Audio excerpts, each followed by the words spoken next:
The Clockwork Conspiracy. Leona carefully wound the gears of the antique clock, marveling at its intricate craftsmanship, unaware that within its ticking heart lay a secret waiting to be uncovered. As she polished the clock's brass casing, her fingers brushed against an unfamiliar ridge, revealing a hidden compartment that hadn't been opened for centuries. Inside the compartment, she found a fragile parchment, its edges yellowed with age, covered in a series of strange symbols and cryptic numbers. Leona's heart raced as she deciphered the symbols, realizing they formed a complex code, hinting at something much larger than she could comprehend. Unable to solve it alone, Leona sought help from Miles, a former intelligence officer with a reputation for cracking impossible codes.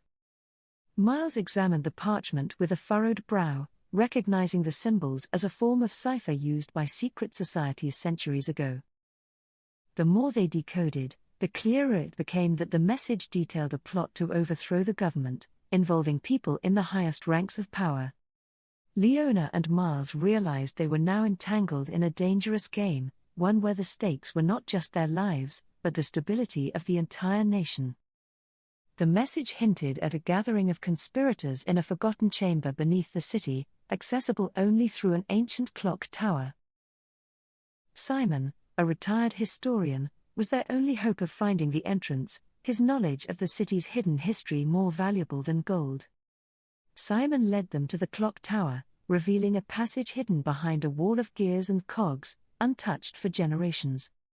The underground chamber was filled with old maps and documents, detailing a network of spies and informants planted across the government. As they pored over the documents, a pattern emerged, showing how the conspirators planned to manipulate the city's clocks to signal their coup. Vera, an ambitious politician with a sharp mind and a dark agenda, was the key figure in the conspiracy, her influence far-reaching and dangerous. Leona couldn't believe that Vera, who was known for her reformist ideals, was orchestrating such a nefarious scheme from the shadows. Miles warned Leona that they needed to be cautious. If Vera discovered they were onto her, their lives would be forfeit. Meanwhile, Vera met with her co-conspirators, assuring them that the clockmaker and her companions would soon be silenced. Leona, Miles, and Simon knew they had to act quickly. The conspirators were planning to strike during the city's annual Clockwork Festival. The festival was a celebration of the city's heritage, where all the clocks would chime in unison, but this year it would mark the beginning of chaos. Leona realized the conspirators had rigged the clocks to send a signal at a specific time, triggering the coup under the cover of the festival. As they scrambled to find a way to stop the plot, Miles received a tip from an old contact: the conspirators had a traitor in their midst. The traitor was leaking information, but they didn't know who it was or whether they could be trusted. Their only clue was a cryptic message. The message led them to a secret meeting place in the heart of the city, where the traitor promised to reveal vital information. When they arrived, they found a nervous young man who claimed to be Vera's aide, disillusioned by the conspiracy and desperate to stop it. He revealed that Vera had planned every detail meticulously, but she was paranoid, keeping the final phase of the plan secret even from her closest allies.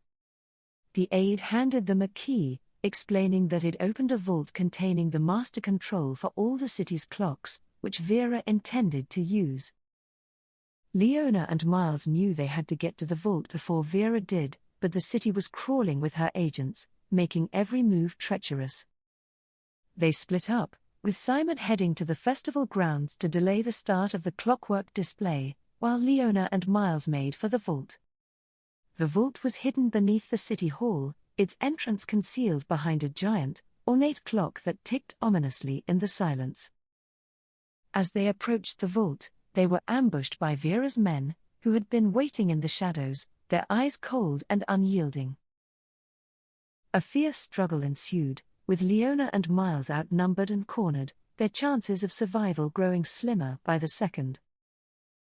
Just as hope seemed lost, the traitorous aide reappeared, leading a small group of loyalists who fought off Vera's men, giving Leona and Miles a chance.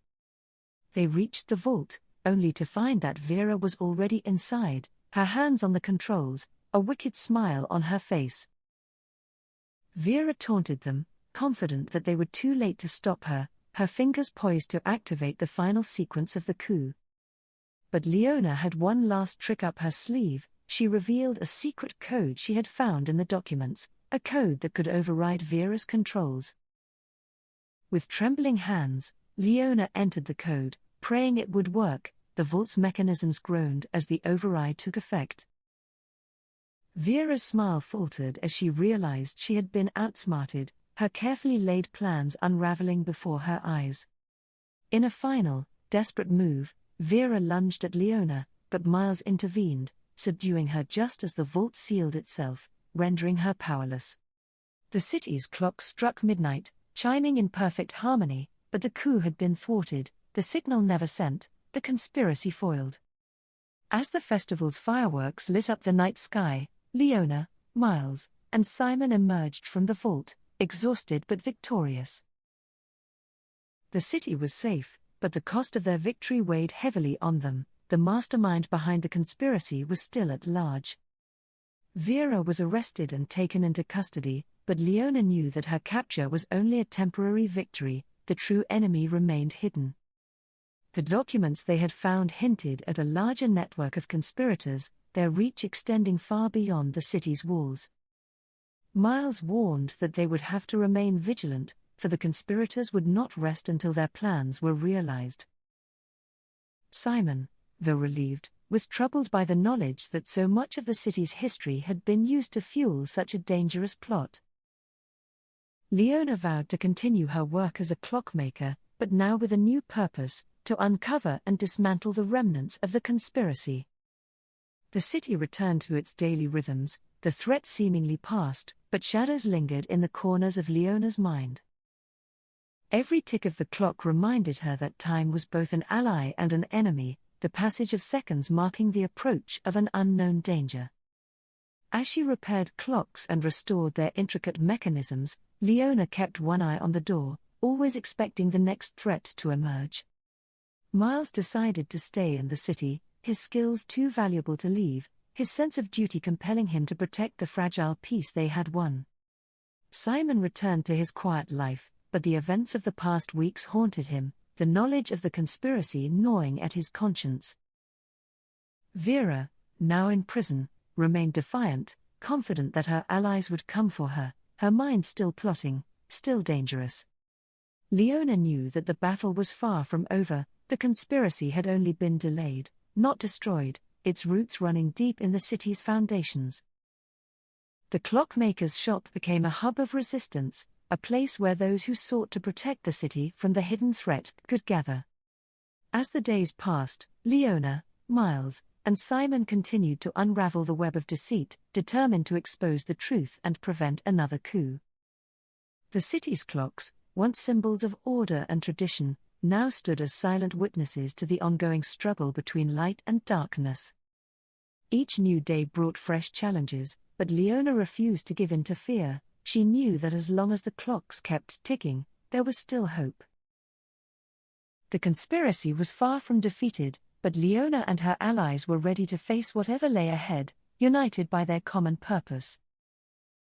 In the end, it wasn't just the clocks that needed fixing, it was the city itself, its people, and its fragile, precious freedom.